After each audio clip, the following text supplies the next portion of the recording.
Les voy a contar una breve historia mientras que me como estos dos serranos. O mejor aún, un jalapeño, mira. Mm.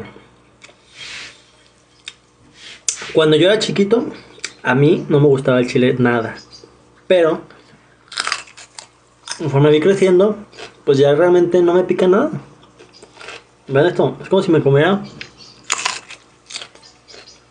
una manzana. Le puedo echar chile, mira. Chilito, limón. ¿Y todo gracias a qué? A que fui constante comiendo chile. Picante. No se rindan, muchachos. Si se puede.